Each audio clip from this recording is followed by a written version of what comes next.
I want to introduce Max Black from ASAP and Laura Paglia from Tangerine, and we're going to talk a little bit more about those two letters. I'll let you guys get into the detail here, but Max and Laura, welcome. Thank you. Thank you so much, Sean. And Laura, thank you for being here. Thanks for doing this. Thanks for having me. It's definitely going to be fun. I can already tell. Last time I was here was for a wedding, so this is fun. It's quite the venue. It's quite the venue. We approve CXS. Yeah. Anyway, so thank you for being here. I want to do a little bit of table setting on the thrust of this session. So you are the Chief Operating Officer of Tangerine Bank, and I think you took over that role about a year ago. And what I have observed, and this is just the context on this session, is like you are taking some really big swings technology-wise, and it's pretty cool to look at. And I think the reason the swings are so big is like, first of all, you guys have been 14 consecutive years most awarded personal bank in Canada for midsize. You were #1 by Forbes Bank in Canada last year. So you've had all of these awards, and yet you're not resting on your laurels by any means. So I wanted to talk about why the big new swings and I should give context on the swings. Among them, obviously, agentic AI, you're on a journey with ASAP, and we'll talk a little bit more about that. But you've also announced a 10-year partnership with Starling to kind of re-platform the bank and do cloud-native and API-first systems. So that's going to be that's a 10-year project. So those are some pretty big swings. So tell us, like, why now? Why innovate? What's in the water there at Tangerine? Well, that is a juicy question, as they say. So hopefully we'll keep everyone entertained with our journey. So I started in the chair a year ago.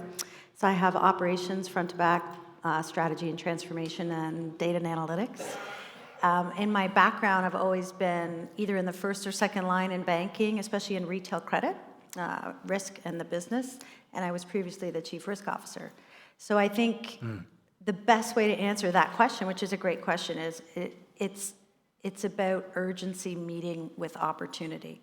So I think at the end of the day, what we're seeing now, especially with a lot of the hyperscalers and some of the native capabilities coming out of those systems, is this convergence of what business has always wanted to do and what technology is now making easier to do, if not, existential to do. And Tangerine has been in Canada for 28 years. It was previously ING Direct.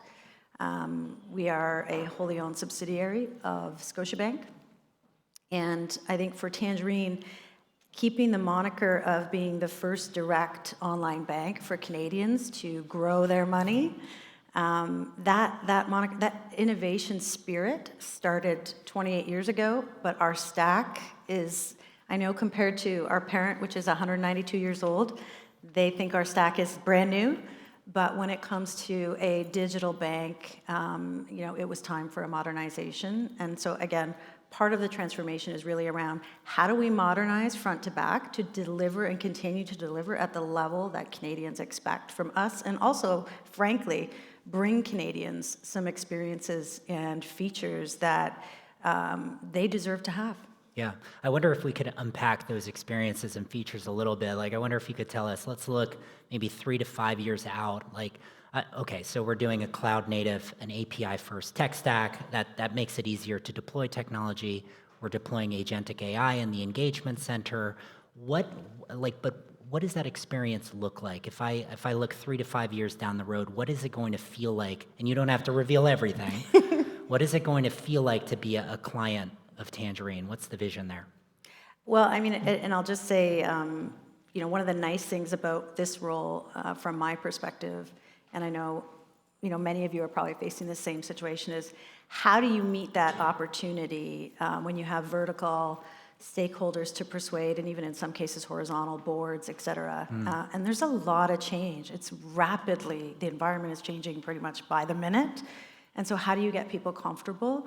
So I'm very fortunate in our vertical, from our CEO, Terry Lee, to our group head, Eris, all the way to Scott, who's the CEO of the parent bank. They believe in Tangerine and the ambition to be the #1 challenger bank, digital bank in Canada. And I think when I first took this role, one of the things Eris said to me is, make sure we keep winning JD Power. And it really stuck with me because at the end of the day, our clients have entrusted us over this time, and they've been doing what we said, which is save your money, don't pay all these fees. And they've been rewarding us because of that effort to focus on them in our engagement centers and in our operation with the awards, with all of their loyalty. And I think we would be remiss if we didn't actually go back to them and deliver an even better experience that not only preserves but improves the NPS experience that they have, as well as a lot of the self-serve features that we anticipate they are going to love. And again, it's about doing even better than we've done. So we really have inherited a great franchise, but I like to say we have an obligation to win for the next 14 years and set it up for success for the next set of leaders that we are grooming for those roles. Yeah. Yeah, I'm reminded, it's almost like a Michelin 3-star restaurant trying to keep that third Exactly. star, right? So you have to earn that 15th and 16th year. Yes. You mentioned that you are a former chief risk officer. Yes. Risk is in that It's not title. scary. It's not scary. It's not that scary. So speaking of scary, agentic AI, near as I can tell, is AI that can do things and interact with back-end systems and enroll a customer in a new credit card and dispute transactions, in addition to saying things. So now you have systems that can do more and which need to be taught more. I'm curious, what has given you, especially coming from the risk background, like what has given you the confidence in this technology right now? Like why is it not scary from a risk standpoint? No, it's a great question. Part of it is we embrace the fact that there is risk.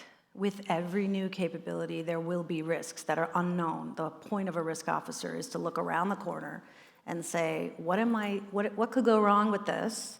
How can I mitigate it? What are some things that I can do?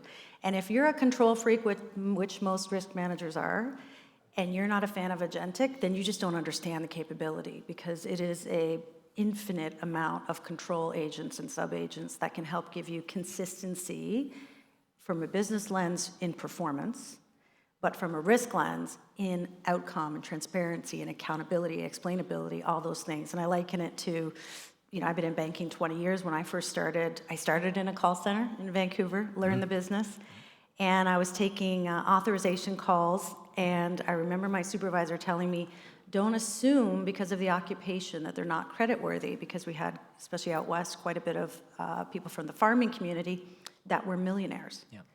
And it got us thinking around developing a FICO score equivalent to help with credit adjudication. And just that whole cycle of transformation is very similar 20 years ago to what I see happening today, which is how do you take binary if-then statements that may have variable outcomes in the manual credit days and go to a FICO score where at least a portion of it is automated, consistent, reliable, defensible to a regulator, replicable, and fair to the applicant, because there isn't a risk of human bias, because it's very much repetitive. If the same inputs go in, same weights applied, same score outcome.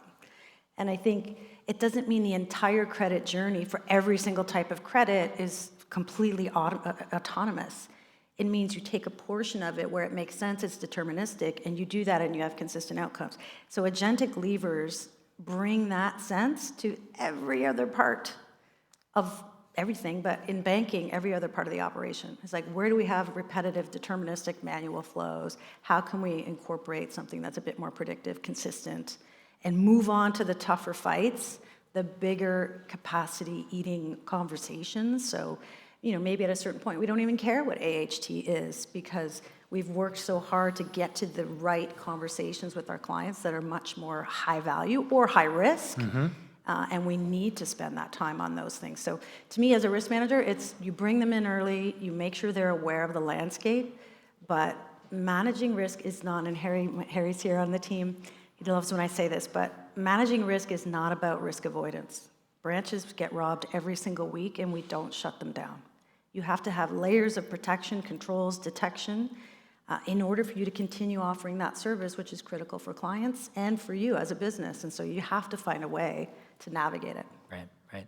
Yeah, so let's talk about the human side of operationalizing what you just described. Like as you scale agentic AI capabilities, there's still a significant role for staff team members in the center. You've got a room full here of contact center leaders. You just visited some of your own team who are on ASAP's products and using ASAP's conversational AI platform, our CXP. Yeah. And so maybe talk a little bit about, as you deploy the agentic AI things, how do you evolve the role of the team members in the center? How do you change the culture? How do you think differently about training and enabling your staff in the engagement center at Tangerine? Yeah, well, I think it's, making it real. When we say engagement center, it means something. It's not a low-cost, transactional, reactive site where we put the stuff that either the product managers or the tech team didn't solve for in design, and so it goes into some exception place to get resolved. So I think it's changing the mindset, which we do quite a bit. And obviously, they are on the leading edge as a digital bank. We don't have branches, and so they are the beating heart of our bank in terms of actually trying to hear the voice of the client and what is going on in real time. And they've been working with legacy systems that are siloed and not real time. And so for me, the most exciting part is taking them on a journey where the reality that we give them in terms of an employee experience to solve these client issues and problems matches our aspiration, which is really to treat them as they should be. Like they are performance agents. They're driving engagement outcomes with our clients that, again, dealing with especially cloud native real-time technology. It's very similar, I often say, to when banking moved from branch to web to mobile, and you had to move those functions to be cross-functional, to have a technologist in there, to have an engineer, a risk person, a product owner, and it was very agile and cross-functional to help optimize the journey for those channels. And I think the merger of like technology with journey optimization and near like real-time client interaction is that our engagement center becomes one of those hubs where you have people with all different skill sets. It's not reactive and transactional. It's also about how do we proactively optimize these outcomes. Right, and I wonder, as you're evolving the nature of the client engagements that they have, like, do they get, for example, more involved in revenue-oriented or wealth management conversations, or these types of interactions that are much more about client lifetime value as opposed to traditional efficiency? Or maybe said another way, like in your role, you have to balance efficiency and growth metrics. And how does that then affect the operating model you want alongside agentic AI? Yeah, no, it's very true. And again, it's back to some of the capabilities, and especially that I know they're rapidly improving, but the ability to handle client interaction in multiple sort of modalities. It could start in chat and then go live, and then it's a voice, depending on the complexity, depending on what problem they're specifically trying to solve. And so I think for us, if we didn't have the ability to agentify some of the more repetitive routine things, we wouldn't have the capacity to enable more talk time or more interaction on some of the more complex deals. So that's how we balance it, is we're trying to look for ways to drive capacity savings so that if we otherwise would have had to hire more people to manage that BAU, we now can repurpose that capacity toward some of the other flows where we'd like to see more value creation. Yeah, makes sense. So you've chosen to bring on ASAP as a conversational AI partner, and we are privileged and honored, obviously. Going into that decision, let's say that this is kind of a build versus buy question. So let's say that there are two ways to deploy a conversational AI platform. One is to work with a hyperscaler and glue together Lego blocks, and then the other is to work with a partner with an end-to-end solution. And it appears thus far you have chosen to opt for the latter. I wonder if you could talk to folks about why you came to that decision. Why was that important? Well, I mean, if you think back, it's what, a year ago now when we first started these conversations. So I think, part of it is you want to be, in modeling, we use a term called bootstrapping. So it's like you want to bootstrap the thing. If you have to start every step of it from scratch, it's just adding cycle time. And what we're good at is integration with our existing stack, persuasion conversations with all the key stakeholders, making sure we've got our governance protocols up and running and in place, and ensuring that the frontline teams have adequate training and all of that. What we're not necessarily good at yet, and I know there's a lot of self-enablement and things that we could do to eventually build some stuff on our own, but it's nice to rent, like, because you get access to the capability that much faster, but you don't have to, in the housing analogy, I mean, I don't have to, like, shovel, which this winter would have been amazing if I never had to shovel. So it's a nice... Or fix the leak, and there are no leaks. No leaks. Exactly. So you kind of have to pick your spots. We're very, I would say, methodical about it, and this is a new and very quickly changing capability. So to me, it was more prudent to get in quick and learn with a partner that we work very well with, and your team has been great. I mean, I think they have weekly conversations with my team on, dozens of optimizations that we can do in the flow. If we had to go through internal channels to do that, I mean, you're exponentially growing the cycle time for decision making and execution. And so I think if we want to get out quick, want to work with someone who knows what they're doing and lets us do what we know how to do, then I think we can both learn much faster. Yep, totally. You've said very nice things about the team. I wonder if you could comment on the product or the vision at ASAP. What was most compelling about what we're bringing to market? Well, again, I think it's, especially for us, for one of the first use cases, because of I'm using the analogy, rent probably too much, but that's very consumable for a lot of our internal partners, from a risk perspective especially, and getting them over the decision hurdle. For us is, again, helping us bootstrap the capability to get to market, because we really want to be able to show value creation and momentum quickly. Because there was, and still is, quite a bit of hype around, not you, but AI and agentic, and no noise from obviously us. we take our responsibility. We take our responsibility very seriously to spend the bank's money wisely, and so it was really around having confidence in a bootstrapped solution like this, that we could generate the value we needed quickly, understand the sequence of events that we were going to do. The approach of the way the tool works is very consumable and acceptable from a risk management perspective, and all those things come together with an end user experience that we could get out the door quickly. Gotcha. So it was the speed and the ease of deployment, you might say, about ASAP's product there. Yeah, and control. So we like to say, we want to drive a race car, but we don't want to crash. Gotcha. So today, or very soon after this conference, we're going to be announcing our case study with Tangerine, and reporting back on some results. By the way, you talked about speed and ease of deployment. Like, I was thinking about that. I think we actually deployed maybe 25 days after we signed the agreement. So it was an incredibly fast deployment of a virtual agent on a messaging channel, and eventually live chat agents, some of your team, and deployment on your web and mobile apps, which are famous digital properties that have won you guys awards over the years. So it was very exciting to see that. I wonder if you could speak to the case study, the results ASAP has delivered you. What is most exciting about our results together? I think the thing for me, probably twofold, and I'll just anchor it in employee experience. And I would say both the employee experience in our frontline center, and we've seen that the multiple times we've been out there.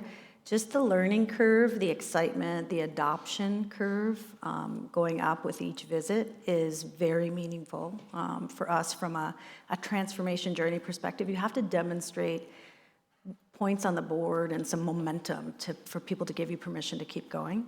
And then the other thing I would say is our head office teams, because I would say there was a healthy bit of skepticism about could we do this, and that's been reversed, which is great to see.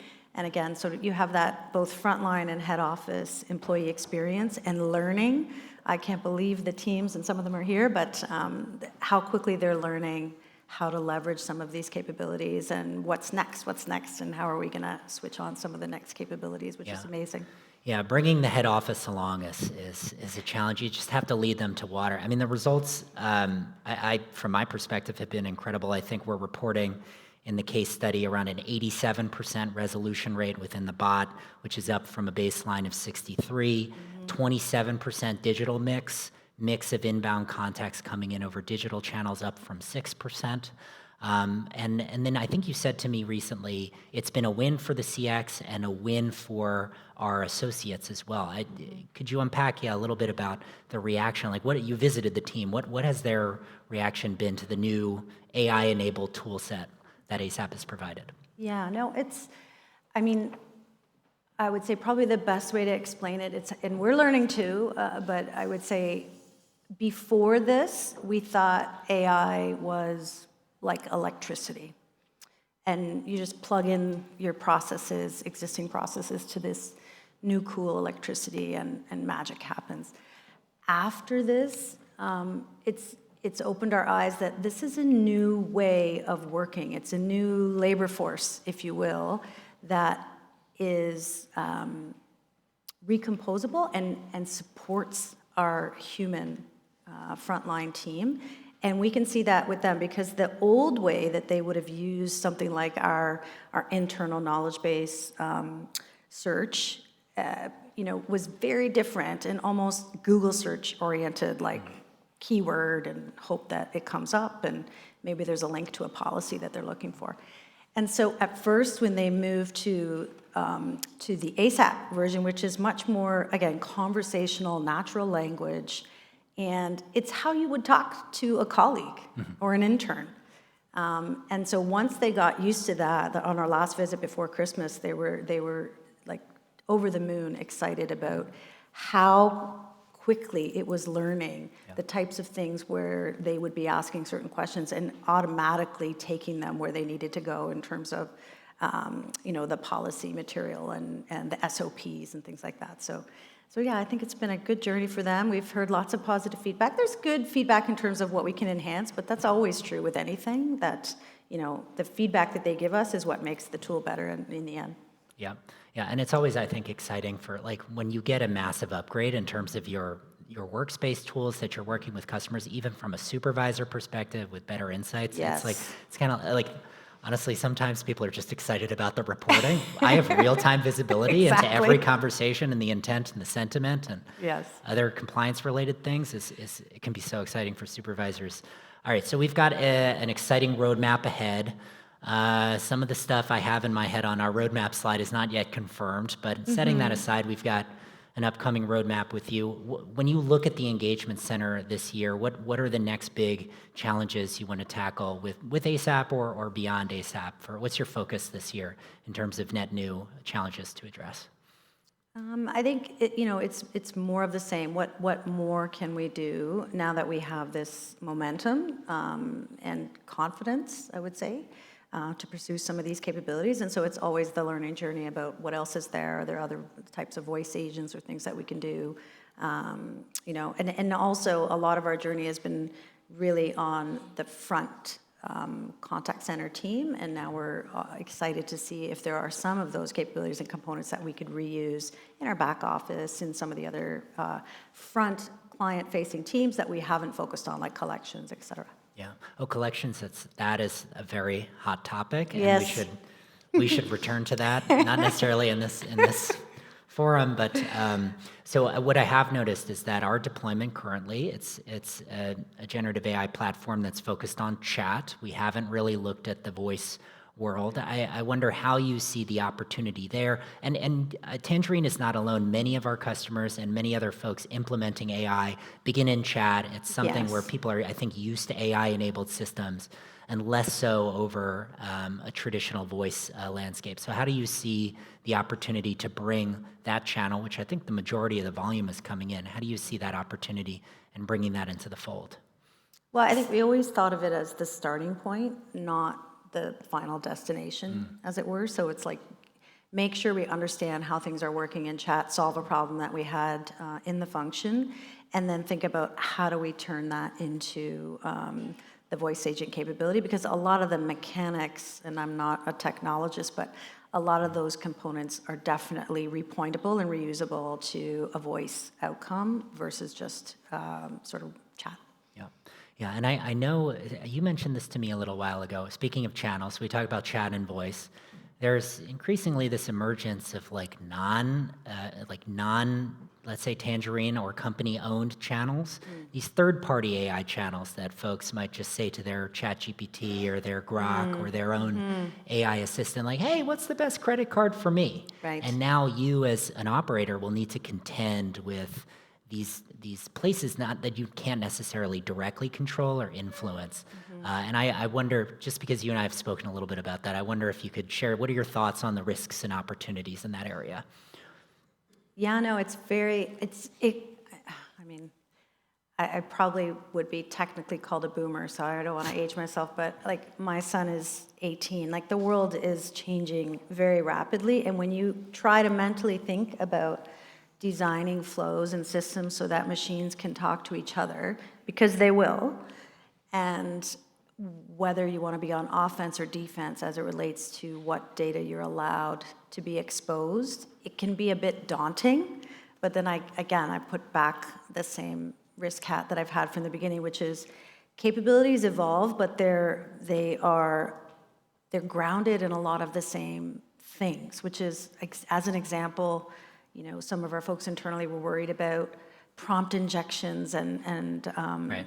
what if somebody's agent goes rogue and steals the client credentials and da-da-da-da-da.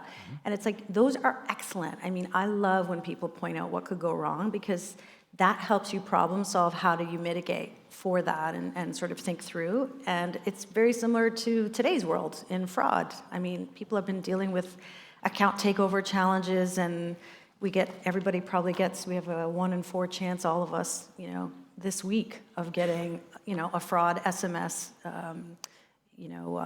hook to try to get us drawn in. And so you build layers of protection based on some of those things. And they might look different, the dialect might be different in a cloud native or AI world, but it's a lot of the same challenges. Is how do I stop bad actors from going where they shouldn't go? Yeah. And how do I enable my agents to be the first ones that pop up where I want them to go for my best clients if they're looking for something or they're asking Grok, where's the best mortgage? And we've learned this over the years with the Google tagging and meta tagging and sort of marketing growth optimization on how do you, in the Google world, how do you make sure your app pops up or your website pops up in the Google search engine optimization routines. And now that's moving into agent optimization routines. And so I think we will follow the same sort of test and learn approach of figuring out when we want to be on offense for our best clients and of course, where do we need to be on defense and block access. Yeah, sort of SEO of the future offense, and then controlling the narrative as defense. Makes a lot of sense. I'll come back to the audience in a couple of moments, because I think we might have time for a question or two.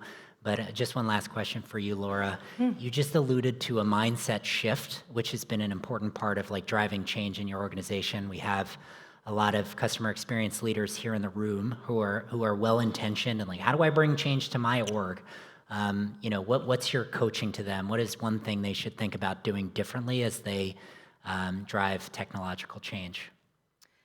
I think, as I mentioned earlier, I've been very lucky. I have a lot of, in my vertical, aligned point of view on the need. But you have to balance that support with credibility and integrity. Show them that you're thinking through these things. Involve your risk or security technology partners from the beginning. But you really have to be, I think, persistent, because hiding from the reality of what is around us in terms of every single software that's available on a hyperscaler is going to be able to offer these capabilities to you one way or another. Now you have to decide, do I want to be an orchestrator? Do I want to own? Do I want to rent? What do I want to do? And so starting to get that buy-in and support from your leadership, your risk partners, your tech partners to say, we have to figure this out. We probably can figure it out better together than if I try to do it by myself. And here's a good test plan or a good partner where, again, just like if you were entering a new real estate market, you might rent first before you buy. That's okay, but you have to get into the market, as they say. Otherwise, the market will pass you by. Yeah, well said. That's a good point to end on. Laura, thank you. I think we have a little time for 1 or 2 questions from folks. I think I'm surprising the AV folks because they didn't plan for this, but would love any questions for myself or Laura from folks. We have one right here. Thank you. Amazing fireside chat. I'm Malika from Bell Canada, and we've implemented Gen AI voice bots with agentic AI capabilities. And part of our roadmap is to, take payments and also transform them into agentic AI on the back end. But of course, you kind of alluded to this earlier, that there is this fear that agents can go rogue. So what kind of guardrails and what kind of messaging have you used internally within your company to sort of manage that risk? Yeah, no, it's a great question. And I would first say I don't have all the answers because the capabilities are changing rapidly. I would say as much as you can, we do a lot of work with academia, with students, because I think part of it is when you work with students in the space, this is a native capability for them. They're not afraid. And so they will help you have more fluency on the language, the tools, the capabilities. Like every minute there's new things that are coming up. And some of the challenges that they're overcoming. And the reason I think it matters is because that gives you a sense of confidence when you're engaging with internal folks. Because the more you understand what the capabilities are bringing to bear, the more you can be a translator for people and give them the example of, okay, so an agent goes rogue, what's the worst thing that could happen? We have goodwill gestures today and budgets and protocols and SOPs for human frontline associates that get it wrong for whatever reason, either by intention or by poor training or mistake. And so how do you solve for that in those scenarios if it's a machine, if it's an agent? Where are the spots where you can put guardrails and observability? There's a lot of things out of the box that you can do in terms of dashboards just to understand where they're all operating and what's happening, what were the expected outcomes from a performance standpoint, what was the reality, and is there any drift or degradation? But I think helping people just ground it in almost like common sense is so important, because it could be it's like Star Trek, like a lot of the terminology. And people want to feel like they belong and they understand what you're talking about before they're willing to trust taking a risk with you. And so if you're using all this jargon that they don't understand sometimes, it can be challenging. And so how do you be that translator for them? And one of the easy ways I've found is working with partners like ASAP and working with academia, because then we can kind of get, our level of comfort and knowledge with what is happening and equate it back to what we already know, because you're an expert already. So then in today's world, you're just trying to future-proof your world.